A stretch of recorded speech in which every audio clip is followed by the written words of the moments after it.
दोस्तों, लक्ष्मीकांत की सीरीज में आज हम लोक अदालत और अदर कोर्ट्स के बारे में बात करेंगे, जो कि हमारे लक्ष्मीकांत का चैप्टर नंबर 38 है। अब देखिए, लक्ष्मीकांत में मैंने लास्ट सेशन में आपको चैप्टर नंबर 36 डिस्कस किया था, राइट। चैप्टर नंबर 37 जो है वो कंज्यूमर कोर्ट से रिलेटेड है, जो कि हमारे एग्जाम पॉइंट ऑफ व्यू से बहुत ही कम इम्पॉर्टेंट है, तो इसलिए मैंने उस चैप्टर को स्किप किया है। और आज हम लोक अदालत और बाकी अदर कोर्ट्स के बारे में देखेंगे, जो हमारे अल्टरनेट डिस्प्यूट रिजोल्यूशन सिस्टम को फॉर्म करते हैं। ठीक है, तो हमेशा की तरह दोस्तों, इस सेशन को हम छोटे छोटे सब हेडिंग्स के माध्यम से देखेंगे, जिसमें हम देखेंगे सबसे पहले नेशनल लीगल सर्विसेज अथॉरिटी, फिर हम लोक अदालत के बारे में देखेंगे, फिर हम परमानेंट लोक अदालत के बारे में देखेंगे, हम फैमिली कोर्ट्स के बारे में देखेंगे, हम ग्राम न्यायालय के बारे में देखेंगे और लास्ट में हम कमर्शियल कोर्ट्स के बारे में देखेंगे। तो आप मेरे साथ जुड़े रहिए, इस सेशन के खत्म होते होते आपको कई सारी बातें पता चलेंगी। तो आई एम योर दोस्त Rahul Sharma and I welcome you all to Rahul Sharma education. तो दोस्तों, इस आज के सेशन को शुरू करने से पहले मैं आप सबको बस एक जेंटल रिमाइंडर दे दूं कि अगर आपको मेरी वीडियोस पसंद आती है तो वीडियोस को लाइक ज़रूर करें। अगर आपने अभी तक मेरे चैनल को सब्सक्राइब नहीं किया है तो सब्सक्राइब ज़रूर करें। सबसे पहले आज हम दोस्तों बात करेंगे नेशनल लीगल सर्विसेज अथॉरिटी, जिसको हम शॉर्ट में नालसा कहते हैं, इसके बारे में। ठीक है, चलिए। नालसा जो है उसको हमारे कॉन्स्टिट्यूशन के आर्टिकल 39A, जो कि हमारे डीपीएसपी का पार्ट है, राइट। तो उस डीपीएसपी के पार्ट को इफेक्ट देने के लिए, जिसमें हमारे समाज के जो वीकर सेक्शंस हैं उनको free and competent legal services provide करना, ये एक डायरेक्टिव हमारा कॉन्स्टिट्यूशन ने हमारे स्टेट को दिया है। तो उस डायरेक्टिव को लीगल इफेक्ट देने के लिए पार्लियामेंट ने एक लीगल सर्विसेज अथॉरिटीज एक्ट 1987 में पास किया। अब इसी एक्ट के अंडर में आप देखेंगे नेशनल लीगल सर्विसेज अथॉरिटी को क्रिएट किया गया है, जिसका एम ये है कि हमारे समाज के जो भी वीकर सेक्शंस हैं उनको free and competent legal services provide किया जा सके और उनको इक्वल अपॉर्चुनिटी जस्टिस पाने में प्रोवाइड किया जा सके। हमारे देश में आप देखेंगे कि एक नेशनल लेवल पे नालसा काम करता है। इसके साथ साथ हर स्टेट में एक स्टेट लीगल सर्विसेज अथॉरिटी भी होता है, जो कि हर हाई कोर्ट में, फिर देखेंगे आप, एक high court legal services committee को भी कॉन्स्टिट्यूट किया गया है। मींस नेशनल लेवल पे आप देखेंगे एक नालसा है, फिर हर एक स्टेट में स्टेट के लेवल पे देखेंगे एक सालसा है, और फिर हर एक स्टेट के हाई कोर्ट में एक high court legal services committee को भी कॉन्स्टिट्यूट किया गया। इसके साथ साथ आप देखेंगे कि डिस्ट्रिक्ट और तालुक के लेवल पे भी एक लीगल सर्विसेज अथॉरिटी को बनाने की बात की जाती है, और फिर सुप्रीम कोर्ट में भी हाई कोर्ट की ही तरह एक लीगल सर्विसेज कमेटी है। तो हमने क्या देखा, अलग अलग हमारे देश के लेवल पे अलग अलग अथॉरिटीज हमें देखने को मिलती है, जिसमें नेशनल लेवल पे नालसा है, स्टेट लेवल पे सालसा है, और हमारे देश में सुप्रीम कोर्ट और हाई कोर्ट में भी आप देखेंगे कि अलग अलग लीगल सर्विसेज कमेटी बनाई गई है। इसके अलावा स्टेट और नेशनल लेवल पे तो हमें लीगल सर्विसेज अथॉरिटी देखने को मिलता ही है, साथ ही साथ हमें डिस्ट्रिक्ट और तालुक के लेवल पे भी एक लीगल सर्विसेज अथॉरिटी देखने को मिलता है। तो ये दोस्तों नालसा था। अब अगर हम लीगल सर्विसेज अथॉरिटी के फंक्शंस की बात करें, तो इसके 3 फंक्शंस आपको ध्यान में रखने। सबसे पहला कि जो भी एलिजिबल पर्सन्स हैं उनको free and competent legal services provide करना। दूसरा, लोक अदालत को ऑर्गेनाइज करना, ताकि जो भी डिस्प्यूट है उनका एमिकेबल सेटलमेंट हो सके। अब एमिकेबल सेटलमेंट का मतलब होता है बिना किसी टेंशन के, शांतिपूर्ण तरीके से, मैत्रीपूर्ण तरीके से, या शुद्ध हिंदी में कहें तो सौहार्दपूर्ण तरीके से। ये उनके लिए मैंने लिख दिया है, जो मेरे हिंदी के लिसनर्स हैं उनके लिए मैंने जानबूझ के ये लिख दिया है, ताकि उनको एमिकेबल वर्ड से ज़्यादा दिक्कत ना हो। ठीक है। तीसरा जो इसका फंक्शन है वो ये कि रूरल एरियाज में लीगल अवेयरनेस कैंप्स को ऑर्गेनाइज करना। तो हमारे देश में जो लीगल सर्विसेज अथॉरिटी है, चाहे वो किसी भी लेवल पे हो, उसके ये 3 फंक्शन है, जिसके बारे में मैंने अभी आपसे डिस्कस किया। अब मैंने आपको पहले फंक्शन में बताया था कि एलिजिबल पर्सन्स के लिए free and competent legal services को प्रोवाइड करना इन लीगल सर्विसेज अथॉरिटी का काम है। तो एलिजिबल पर्सन कौन होंगे, आइए मैं आपको बताता हूँ। सबसे पहले आप देखेंगे एलिजिबल पर्सन में आपको वुमेन एंड चिल्ड्रन देखने को मिलेंगे। इसके साथ साथ जो शेड्यूल्ड कास्ट और शेड्यूल्ड ट्राइब के मेंबर्स हैं वो भी एलिजिबल पर्सन है। इसके साथ साथ जो इंडस्ट्रियल वर्कमैन है, यानी औद्योगिक मजदूर, वो भी फ्री एंड लीगल सर्विसेज के लिए एलिजिबल है। इसके साथ साथ मास डिजास्टर के जो विक्टिम हैं, मान लीजिए कोई भूकंप आ गया है ना, या फिर कोई या फिर मान लीजिए कोई वल्केनो इरप्ट हो गया, तो उसकी वजह से जो मास डिजास्टर होते हैं तो उनके जो विक्टिम्स होते हैं उनको भी free and competent legal services provide करवाना है। डिसेबल्ड पर्सन भी एलिजिबल माने जाते हैं। फिर ऐसे पर्सन जो कस्टडी में है वो भी इसके लिए एलिजिबल हैं। साथ ही साथ ऐसे लोग जिनका एनुअल इनकम 1 लाख रुपए से कम है वो भी free and competent legal services के लिए एलिजिबल हैं। इसके अलावा जो ह्यूमन ट्रैफिकिंग के विक्टिम्स हैं वो भी free and competent legal services के लिए एलिजिबल है। तो ये सारे लोग free and competent legal services के लिए एलिजिबल माने जाते हैं, ये आपको ध्यान में रखना है। तो ये दोस्तों हमने किसके बारे में बात की, नालसा के बारे में। अब हम बात करते हैं लोक अदालत के बारे में, जो कि हमारे इस पूरे चैप्टर का सबसे इंपॉर्टेंट टॉपिक है। देखिए, लोक अदालत एक ऐसा फोरम है जहां पे किसी भी डिस्प्यूट को जो कि कोर्ट में पेंडिंग है या किसी ऐसे डिस्प्यूट को जो अभी तक कोर्ट में नहीं पहुंचा है, मींस प्री लिटिगेशन स्टेज पे है, दोनों तरह के डिस्प्यूट को सेटल करने का काम किया जाता है। और ये जो सेटलमेंट होता है वो एक एमिकेबल मैनर में होता है, एक शांतिपूर्ण तरीके से, एक सौहार्दपूर्ण तरीके से होता है। सुप्रीम कोर्ट ने लोक अदालत को देखिए किस तरीके से डिस्क्राइब किया है।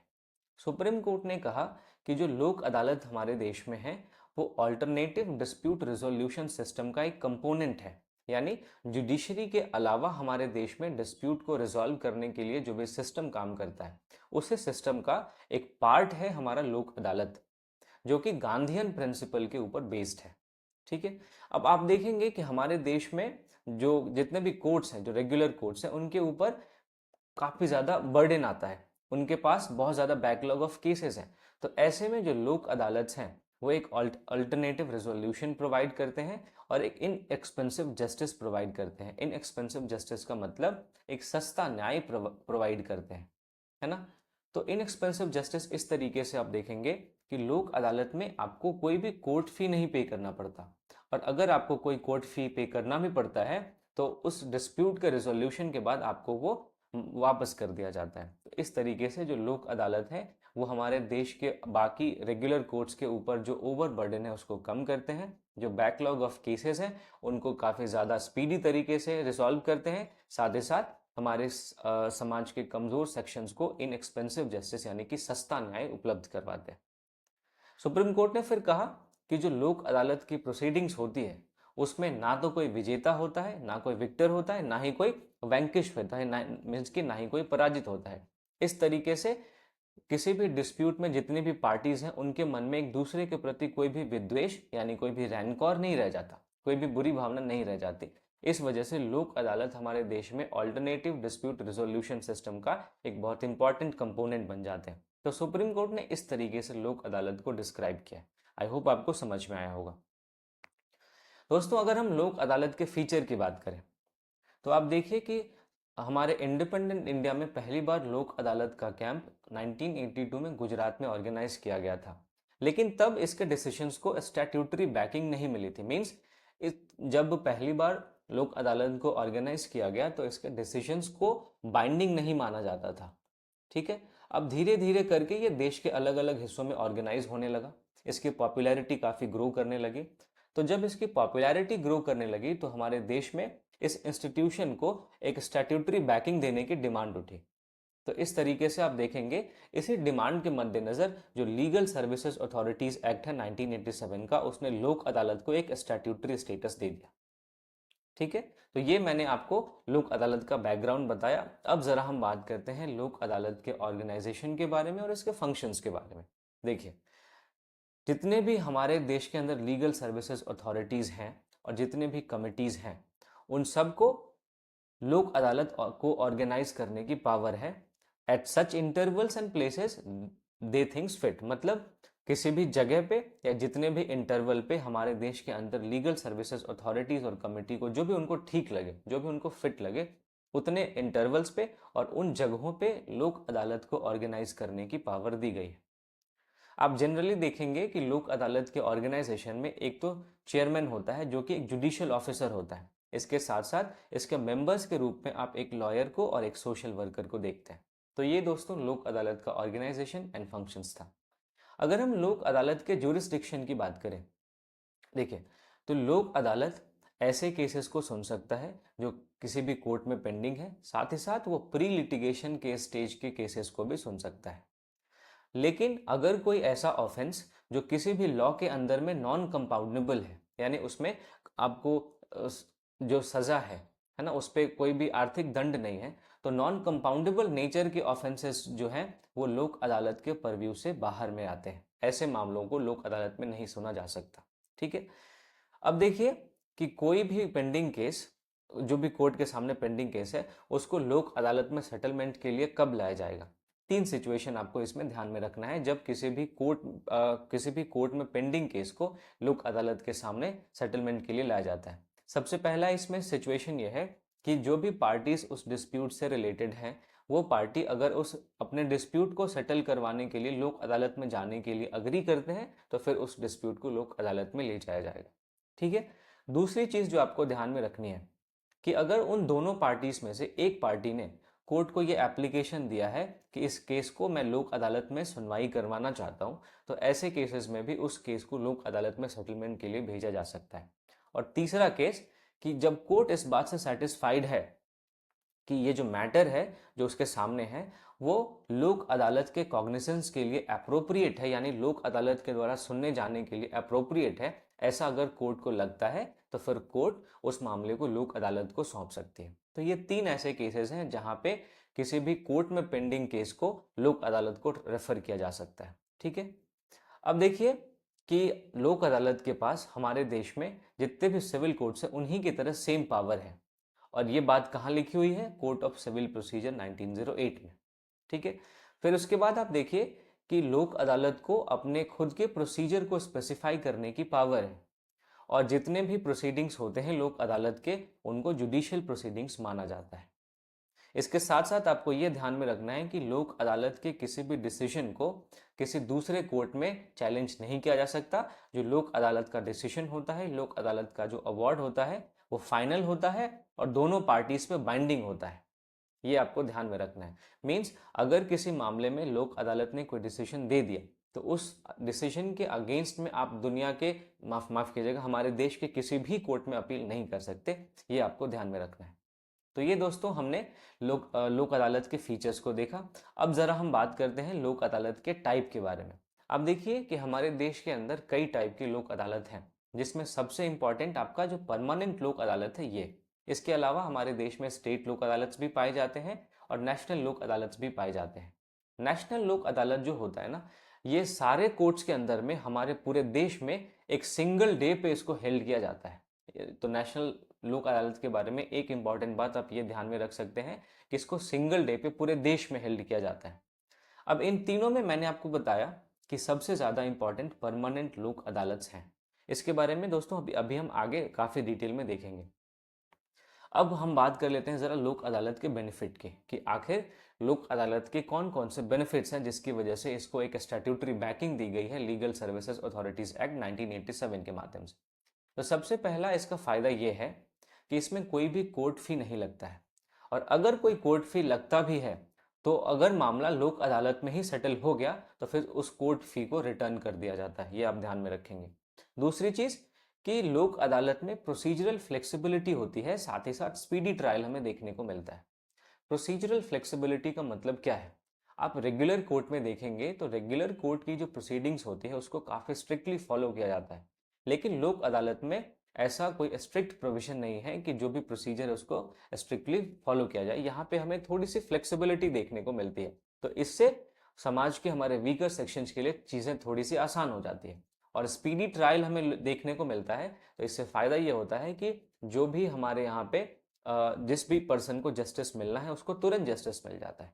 ठीक है, तो ये फायदा लोक अदालत का हमें देखने को मिलता है। तीसरा फायदा आप ये देखिए कि जो भी पार्टीज किसी भी डिस्प्यूट से रिलेटेड हैं वो जज के साथ डायरेक्टली इंटरेक्ट कर पाते हैं, जो कि हमें रेगुलर कोर्ट में पॉसिबल नहीं देखने को मिलता। ठीक है, चौथा इसका फायदा यह है कि अगर लोक अदालत ने कोई डिसीजन दे दिया, कोई अवार्ड दे दिया, तो फिर वो डिसीजन फाइनल एंड बाइंडिंग होता है। इससे क्या होता है कि जो डिस्प्यूट है वो लोक अदालत में ही सेटल हो जाता है और इसमें फिर आगे कोई भी डिले नहीं होता, क्योंकि इसके खिलाफ आप अपील नहीं कर सकते। आप देखिए कि रेगुलर कोर्ट्स में क्या होता है, अगर आप सेशन कोर्ट में गए हैं, है ना, तो सेशन कोर्ट में जाने के बाद अगर आप सेशन कोर्ट के डिसीजन से खुश नहीं है तो आप हाई कोर्ट जा सकते हैं। मीन्स अभी जस्टिस और डिले हो गया, अब हाई कोर्ट के डिसीजन से भी अगर आप खुश नहीं है तो आप फिर सुप्रीम कोर्ट जा सकते हैं, और ऐसा करने में बहुत ज़्यादा टाइम लग जाता है, तो फिर जो जस्टिस है वो काफ़ी डिले हो जाता है। बट लोक अदालत के केस में ऐसा नहीं होता। लोक अदालत में अगर किसी मामले का निपटारा होता है तो उस लोक अदालत में जो डिसीजन आता है वो डिसीजन दोनों ही पार्टीज पे बाइंडिंग होता है, या जितनी भी पार्टीज हैं उन सब पे बाइंडिंग होता है। तो ये दोस्तों कुछ चीज़ें आपको ध्यान में रखनी थी जो कि मैंने आपको लोक अदालत के बेनिफिट से रिलेटेड बताया।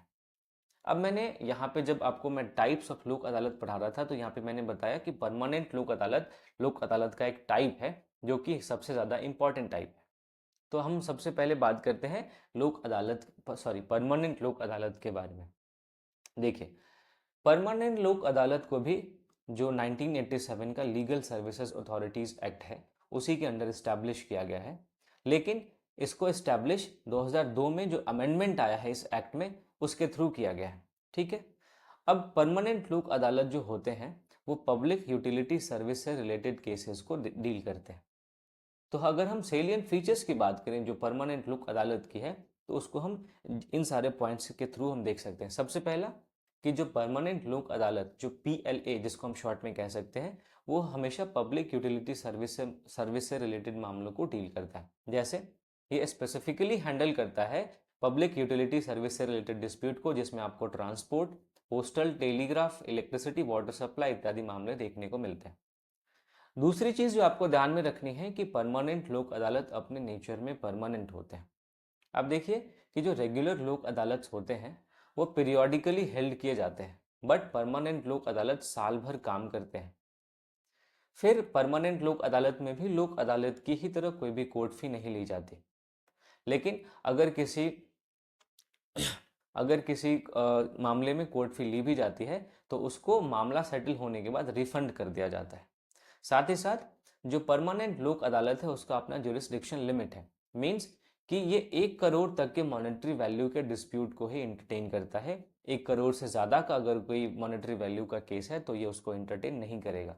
इसके अलावा आप देखेंगे कि लोक अदालत की ही तरह परमानेंट लोक अदालत जो होते हैं वो ऐसे केसेस से डील तो कर ही सकते हैं जो कि कोर्ट में पेंडिंग है, साथ ही साथ वो प्री लिटिगेशन वाले स्टेज पे जो भी केसेस हैं उनको भी देख सकते हैं, उनको उनको भी उनसे भी डील कर सकते हैं। इसके अलावा जो परमानेंट लोक अदालत होते हैं वो कॉन्सिलिएशन फर्स्ट पे जोर देते हैं, यानी जो परमानेंट लोक अदालत है they initially attempts to bring a settlement through conciliation. Means बिना ट्रायल के दोनों पार्टीज के बीच में कॉन्सिलिएशन यानी कि सुलह हो जाए, तो सुलह के आधार पे ये मामलों को निपटाने की कोशिश करते हैं। साथ ही साथ आप देखेंगे कि जो परमानेंट लोक अदालत हैं उनके डिसीजंस भी बाइंडिंग होते हैं लाइक लोक अदालत। मीन्स कि आप परमानेंट लोक अदालत के डिसीजन के अगेंस्ट भी कहीं पे भी अपील नहीं कर सकते। इसके साथ साथ आप देखेंगे कि परमानेंट लोक अदालत एक क्वासाई जुडिशियल बॉडी होता है, बिकॉज इसको एक सिविल कोर्ट की तरह ही सिमिलर पावर मिले होते हैं, जिसमें समनिंग हो गया, विटनेस का एग्जामिनिंग हो गया, ये सारे पावर। इसके साथ साथ परमानेंट लोक अदालत जो होते हैं वो स्पीडी और कॉस्ट इफेक्टिव जस्टिस पे जोर देते हैं। इनका लक्ष्य होता है कि जो रेगुलर कोर्ट्स हैं उन पे बर्डन को कम करें और किसी भी डिस्प्यूट को जल्दी से जल्दी उसका क्विक रिड्रेसल करें। तो ये दोस्तों मैंने परमानेंट लोक अदालत के बारे में जितनी भी ज़रूरी बातें थी मैंने आपको बताई हैं। अब परमानेंट लोक अदालत के अलावा हमारे देश में एक और टाइप का कोर्ट पाया जाता है जिसको हम फैमिली कोर्ट कहते हैं। देखिए, फैमिली कोर्ट का जो एस्टैब्लिशमेंट है वो एक स्पेशल एक्ट जिसका नाम है फैमिली कोर्ट्स एक्ट 1984, इसके अंतर्गत किया जाता है। ठीक है, अब फैमिली कोर्ट्स को इसलिए एस्टैब्लिश किया जाता है ताकि मैरिज और फैमिली अफेयर से रिलेटेड अगर कोई डिस्प्यूट है तो उसका सिक्योर और स्पीडी सेटलमेंट हो सके। सिक्योर मतलब जब आप देखेंगे कि फैमिली कोर्ट्स में जो भी मामले की सुनवाई होती है तो वो इन कैमरा होता है, यानी कि बाहर के लोगों को इसमें इजाज़त नहीं दी जाती है। ये काफ़ी ज़्यादा सिक्योर होता है, हाँ, ताकि जो भी फैमिलीज इसमें इन्वॉल्व हैं उनकी प्राइवेसी को सिक्योर किया जा सके। बिकॉज प्राइवेसी को हमारे सुप्रीम कोर्ट ने फंडामेंटल राइट डिक्लेयर किया है। अब किस केस में प्राइवेसी को फंडामेंटल राइट डिक्लेयर किया है ये आप मुझे कमेंट सेक्शन में बता सकते हैं। ठीक है, तो हमारे देश के अंदर मैरिज और फैमिली अफेयर से रिलेटेड जो भी डिस्प्यूट हैं उनके सिक्योर और स्पीडी ट्रायल के लिए और उनमें कॉन्सिलिएशन को प्रमोट करने के लिए हमारे देश के अंदर फैमिली कोर्ट्स को फैमिली कोर्ट्स एक्ट 1984 के अंडर में इस्टेब्लिश किया जाता है। तो फैमिली कोर्ट्स के ऑब्जेक्टिव क्या क्या हैं, अब देखिए। फैमिली कोर्ट एक स्पेशलाइज्ड कोर्ट होता है जो एक्सक्लूसिवली फैमिली मैटर से डील करता है।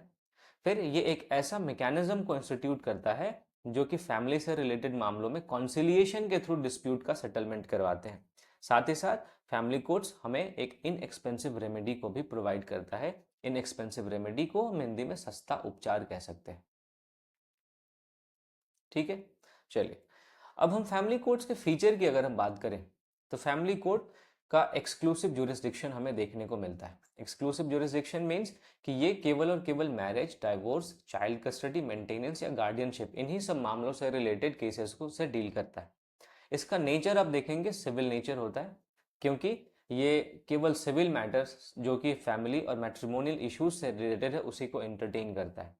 इसमें आप देखेंगे कि फैमिली कोर्ट में जो जज होता है वो जो मैरिज काउंसलर्स होते हैं और जो सोशल वर्कर होते हैं इन दोनों को इन्वॉल्व करता है ताकि फैमिलीज उस किसी भी डिस्प्यूट पे दोनों फैमिली के बीच में रिकॉन्सिलिएशन को इनकरेज किया जा सके।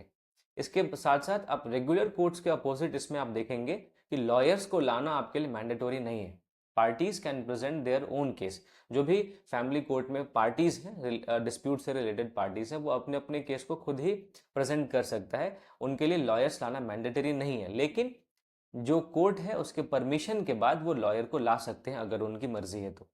इसके अलावा मैंने आपको बताया कि फैमिली कोर्ट्स में काफ़ी ज़्यादा सिक्योर और स्पीडी ट्रायल पे फोकस किया जाता है। मीन्स कि फैमिली कोर्ट में इन कैमरा प्रोसीडिंग्स होती है। जो भी प्रोसीडिंग होती है फैमिली कोर्ट की वो एक प्राइवेट स्पेस में हेल्ड की जाती है ताकि जो भी फैमिलीज हैं उनके प्राइवेसी को और उनके डिग्निटी को प्रोटेक्ट किया जा सके। फिर फैमिली कोर्ट में भी कोई कोर्ट फी नहीं लगता। अब देखेंगे कि जनरली बहुत कम या कोई भी कोर्ट फी नहीं लगता है। अब इससे क्या होता है कि जो जस्टिस है वो हमारे समाज के सभी लोगों के लिए एक्सेसिबल हो पाता है। साथ ही साथ जो फैमिली कोर्ट का प्रोसीजर है वो काफ़ी ज़्यादा सिंप्लीफाइड है, काफ़ी ज़्यादा इनफॉर्मल है और काफ़ी ज़्यादा फ्लेक्सिबल है। इससे इस बात का इंश्योरेंस मिलता है, सॉरी, इससे इस बात का इंश्योरेंस मिलता है कि जो भी हमारे देश के कॉमन पीपल हैं उन कॉमन पीपल को आसानी से जस्टिस मिल सके। साथ ही साथ जो फैमिली कोर्ट है आप देखेंगे टाइम बाउंड डिस्पोजल पे फोकस करता है, क्योंकि जो स्पीडी डिस्पोजल का है उसी पे इम्फेसिस ये करता है।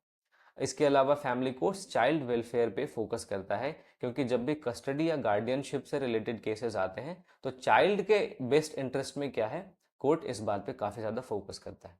तो ये दोस्तों फैमिली कोर्ट के बारे में था। जो भी ज़रूरी बातें मैं आपको बता रहा हूँ इतनी ही बातें आपको याद रखनी है, इससे ज़्यादा बातें आपको इस चैप्टर से याद रखने की ज़रूरत नहीं है। बिकॉज देखिए ये जो टॉपिक है, ये जो पूरा चैप्टर, ये हमारे एग्जाम पॉइंट ऑफ व्यू से बहुत ज़्यादा इंपॉर्टेंट नहीं है, बट इस टॉपिक को आप जब सोशल इश्यूज पढ़ेंगे तो उस सोशल इश्यूज में आप इस टॉपिक को यूज कर सकते हैं। अगला दोस्तों हमारे देश में एक और टाइप का कोर्ट होता है जिसको हम ग्राम न्यायालय कहते हैं।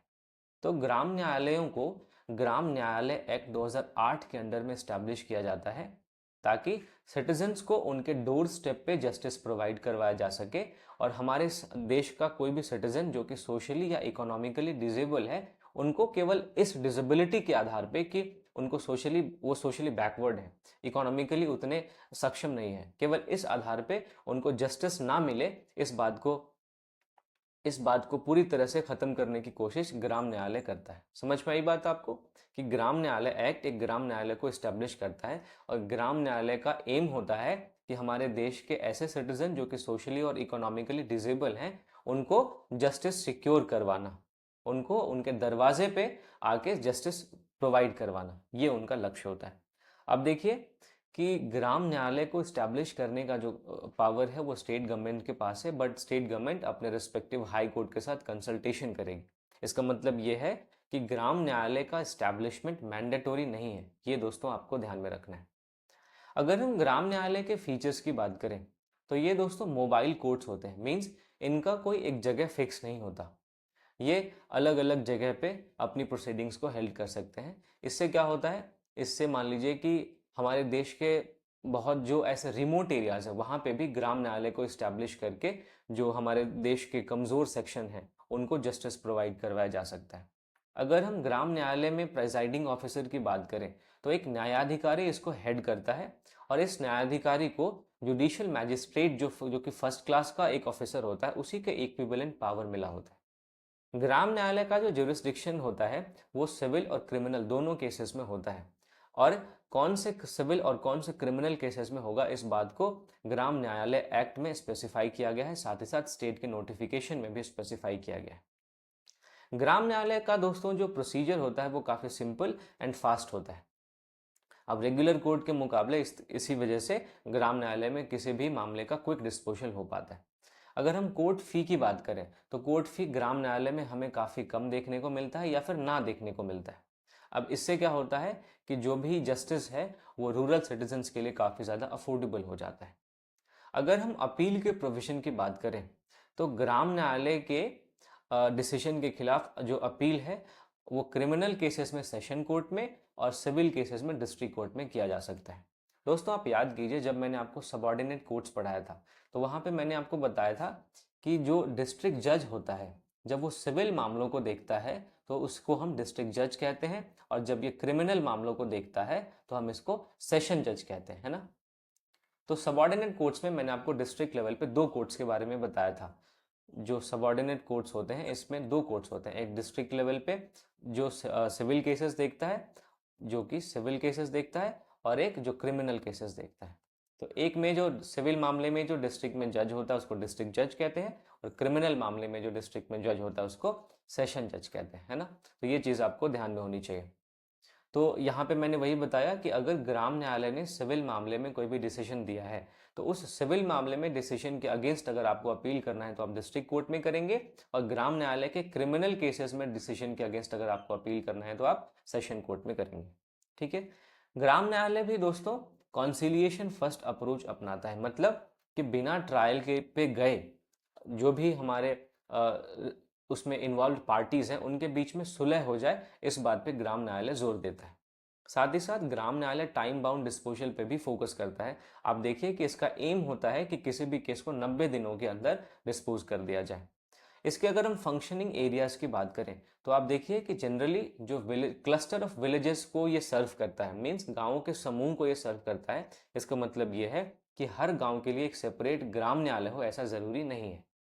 अगर हम लीगल एड की बात करें दोस्तों, ये हमारे सोसाइटी के पुअर और नीडी इंडिविजुअल्स को लीगल एड प्रोवाइड करता है under legal services authorities act. साथ ही साथ जो हमारे देश में जुडिशियल डिसेंट्रलाइजेशन है उसका ये पार्ट है और हमारे देश में रेगुलर कोर्ट्स के ऊपर जो बर्डन है उसको रिड्यूस करने का काम करता है ताकि जो भी जस्टिस तक एक्सेस है हमारे समाज के कमज़ोर लोगों का उसको एनहांस किया जा सके। तो ये दोस्तों ग्राम न्यायालय के बारे में जितनी भी ज़रूरी बातें थी मैंने आपको बताई। अब हम हमारे देश के अंदर एक और कोर्ट के बारे में बात करेंगे जिसको हम कमर्शियल कोर्ट्स कहते हैं। ये काफ़ी नया है। आप देखिए कि इसको 2015 के कमर्शियल कोर्ट्स एक्ट के माध्यम से एस्टैब्लिश किया गया था जिसमें 2018 में हमें एक अमेंडमेंट भी देखने को मिला है। अब कमर्शियल कोर्ट्स का पर्पस क्या है? इसका पर्पस है जो भी हाई वैल्यू के कमर्शियल डिस्प्यूट्स हैं उन पे एक स्पीडी रेजोल्यूशन को इंश्योर करना ताकि हमारे देश में ईज ऑफ डूइंग बिजनेस को बढ़ावा मिल सके, उनको इम्प्रूव किया जा सके। अब आप ईज ऑफ डूइंग बिजनेस से रिलेटेड एक चीज़ याद रखेंगे कि ease of doing business index करके एक इंडेक्स आता था जिसको वर्ल्ड बैंक इशू करता था। अब 2019 में ये लास्ट बारी पब्लिश हुआ था। फिर 2021 में क्या है कि वर्ल्ड बैंक ने इसको डिसकंटिन्यू कर दिया।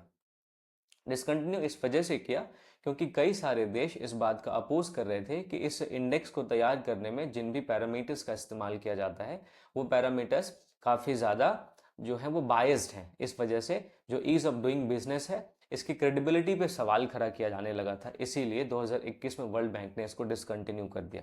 ठीक है। तो कमर्शियल कोर्ट का क्या पर्पस है? जो हाई वैल्यू कमर्शियल डिस्प्यूट है उनको बहुत ही उनको स्पीडी रिजोल्यूशन करना, साथ ही साथ हमारे देश के अंदर ईज ऑफ डूइंग बिजनेस को इम्प्रूव करना। ठीक है। अब कमर्शियल कोर्ट्स के अलग अलग टाइप होते हैं, जैसे डिस्ट्रिक्ट लेवल पे एक कमर्शियल कोर्ट होता है, फिर हाई कोर्ट्स में एक कमर्शियल डिवीजन होता है जो कि हाई कोर्ट के ओरिजिनल सिविल जुरिस्डिक्शन में आता है। इसके अलावा हाई कोर्ट में अपील के लिए कमर्शियल अपीलेट डिवीजन भी होते हैं। अगर हम कमर्शियल कोर्ट्स के जुरिस्डिक्शन की दोस्तों बात करें तो ये ऐसे कमर्शियल डिस्प्यूट को हैंडल करता है जो कॉन्ट्रैक्ट से रिलेटेड है, ट्रेड से रिलेटेड है, बैंकिंग से रिलेटेड है, इंटेलेक्चुअल प्रॉपर्टी से रिलेटेड है, कंस्ट्रक्शन से रिलेटेड है, और जहाँ पे मॉनेटरी वैल्यू कम से कम 3 लाख है, तो ये 3 लाख या उससे ज़्यादा के मॉनेटरी वैल्यू वाले केसेस को ही डील करता है। ठीक है। साथ ही साथ commercial courts time bound proceedings पे भी फोकस करते हैं, यानी एक लिमिटेड टाइम के अंदर किसी भी डिस्प्यूट का सेटलमेंट करने पे जोर देते हैं। तो ये दोस्तों आज हमारा चैप्टर नंबर 38 इसके साथ ख़त्म होता है। इसमें जितनी भी ज़रूरी बातें थी, आप विश्वास कीजिए कि इससे ज़्यादा आपको जानने की ज़रूरत नहीं है इस चैप्टर से। तो आई होप ये सेशन आपके लिए काफ़ी ज़्यादा यूज़फुल रहा होगा। और जाने से पहले दोस्तों एक बार फिर से मैं आप सबको रिमाइंड कर दूं, अगर आपने अभी तक मेरे चैनल को सब्सक्राइब नहीं किया है तो ज़रूर सब्सक्राइब कीजिए, ज़्यादा से ज़्यादा लोगों तक शेयर कीजिए। और अगर आपको इस सेशन का PDF चाहिए तो आप मेरे टेलीग्राम चैनल को ज्वाइन कर सकते हैं, जिसका लिंक आपको डिस्क्रिप्शन में मिल जाएगा। तो आपसे बहुत ही जल्दी एक अगली वीडियो के साथ मिलूंगा। तब तक के लिए दोस्तों, थैंक यू फॉर वॉचिंग।